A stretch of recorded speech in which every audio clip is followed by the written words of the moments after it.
Hello and welcome to the next video of my MSI 2024 preview series where we're going to preview Gen.G's roster heading into the tournament. Last year Gen.G represented the LCK as the 1 seed, finishing in 3rd, 4th along with T1. So that was the last time Gen.G got to this tournament. In the last 3 years the LCK 1 seed has come up short at the event in 2021 and 2022, finishing in 2nd place. And then last year, like I said, finishing in 3rd, 4th. This roster is different than last year's. 3 of the 5 members of Gen.G are out and replacements are in. Lehens makes his return, but then Kiin and Canyon are now on the roster. So I did not do average age on here. I forgot to. So just like the T1 video, look down in the description and you'll see an edit where I have the average age.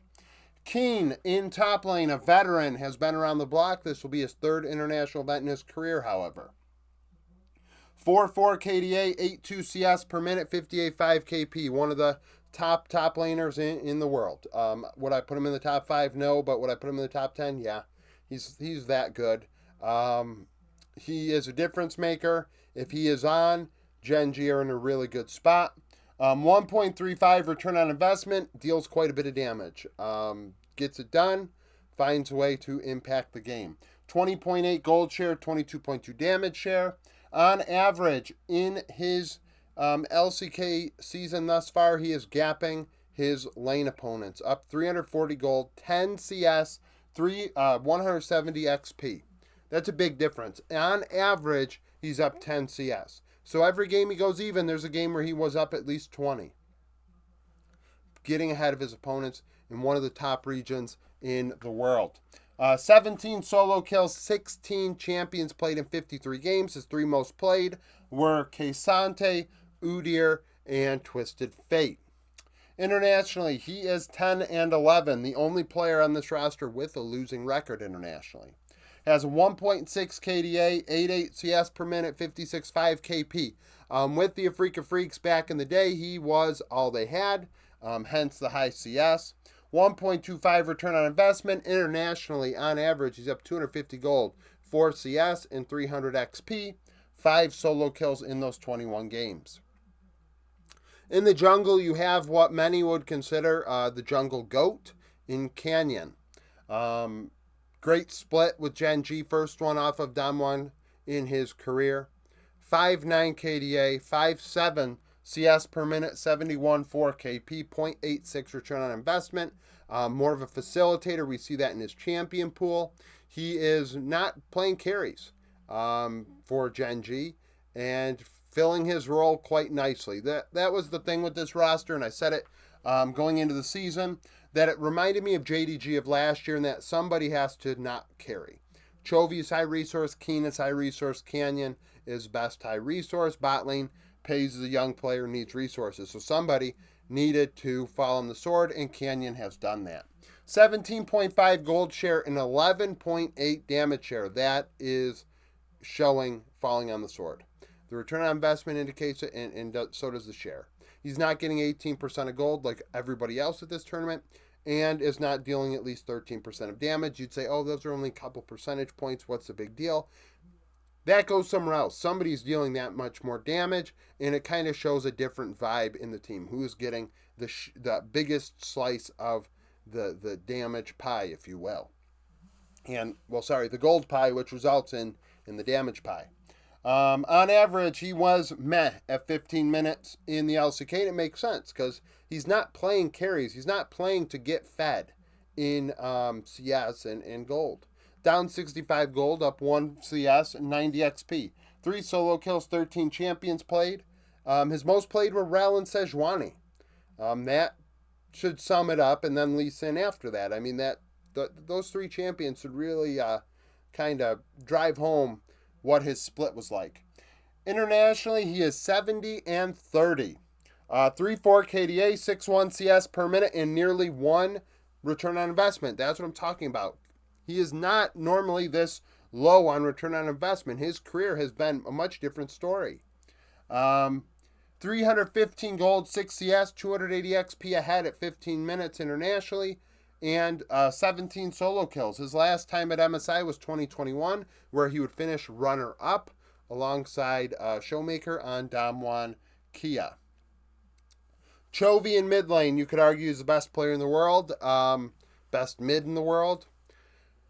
Had a great split. 6 KDA, 10 CS per minute, 71.6 KP. He got fed. Last year, he took a facilitator role, took a back seat, allowed Doran to carry, allowed Peanut to play Kha'Zix and shit like that. And this year, Chovy's like, absolutely not. Canyon, I know you are, better than Peanut, but you're going to play Rel and Sejuani, and I'm going to carry. And that's what Chovy has done. 1.62 return on investment. That is not nearly as high as Humanoids yesterday, but the highest on this team. 24% of the team's gold. He's the carry. 30.6 damage. That's represented in the damage. At 15 minutes ahead, 405 gold, 9 CS, 240 XP. 15 solo kills, 16 champions played. Azir, Corki, Talia, his 3 most played. In international events, Chovy has left a little bit to be desired. Some would call him a choker. 45 and 32 in his career. 3.4 KDA, 9.3 CS per minute, 1.24 return on investment. On average, gaps his lane opponents. He does prefer farm. The joke was, in 2022 Worlds, that if you, was it that Tyler 1 meme or whatever, the copy pasta about if you leave farm out, he'll go and get it. Ahead, about 400 gold, 14 CS, and 345 XP at 15 minutes against the best in the world. Chovy is a menace. He is excellent. He is the best mid in the world. I have him overnight because of this here, the Azir. Chovy can play anything Knight can, and then he can play Azir. So that's a thing. 23 solo kills, was with the team at MSI last year. In the 80 carry spot, we have Pays. So here I have some key stats, and then we've combined the bot lane stats due to Senna games, the Senna meta affecting statistics, so we're breaking them up. 6.8 KDA, 73.4 KP. If you haven't noticed, they're high KPs on this team. Lehens also has 73. So they fight around each other. You're not finding a lot of kills where it's not a team fight. And if anything, Kiin is a little bit away and everyone else is fighting. So 1.49 return on investment, 2 solo kills, 9 champions played. That's one thing I do have to say about Pays. His champion pool is not vast at this point in his career. He's very young, one of the youngest players in LOL esports, so that is something that just has to develop over time. But it is something to think about at a tournament like this at this level. 3 most played champions, Aphelios, Lucian, Varus. Over his career internationally, he's 14 and 10. 3.9 KDA, 10 CS per minute, 63.6 KP, 1.32 return on investment. Internationally, he's behind about 120 gold, 4 CS, up 25 XP, had 2 solo kills last year. So those are the MSI and World stats from last season. Fine tournaments for him, for a young player like that. I actually had picked Gen.G to win Worlds. Going into it, it was the narrative I was rooting for. But Pays is up there as one of the best in the world already. He will be the best in the world eventually, and that's just a matter of time. Lehens, 5.1 KDA, 73 KP, 0.71 return on investment. You may say, it's a support. What does that matter? So we see some supports with over 1. So the fact that I'm looking at here is 0.71 is telling me he is a traditional support. And, I mean, we watch Lehens, we see his champion pool, that's pretty clear as day, but the stats also back that up, and I feel like numbers need to back up opinions to make opinions actually mean something. So, 0.71 is saying, hey man, this guy is a facilitator, he's going to heal you, he's going to go create with a Nautilus hook, and he's not going to deal any damage. That's pretty much what he's going to do. 3 solo kills, 13 champions in 53 games. 3 most played, Nautilus, Melio, Lulu. So Lehens is his own guy in the bot lane, one of the best supports in the world. This team has some of the best players in the world at every role. Like I said, Kiin is the only one I would consider not in the top 5 in their respective spot. When you combine Pays and Lehens, about 10.8 CS per minute, which is good. Return on investment in share, not really there. 37.4 gold, 35.3 damage. When you have a support that really is not dealing any damage and supporting the team, that's going to happen. The share is lower in part due to that. He is helping Chovy carry. Chovy's actually the carry of this team. So for the damage to be lower, I mean, kind of makes sense. Don't take it away from them, though. At 15 minutes, they are ahead of LCK bot lanes, about 145 gold, 5 CS, 130 XP. Vision numbers are great at 5.18 per minute. That's better than the majority of bot lanes at this tournament. About 26 wards every 10 minutes combined. 2.6 a minute. Puts down about 0.7 control wards a minute, so 3 every 4. And then clears about 0.9, so about 9 out of every 10 minutes a ward is cleared.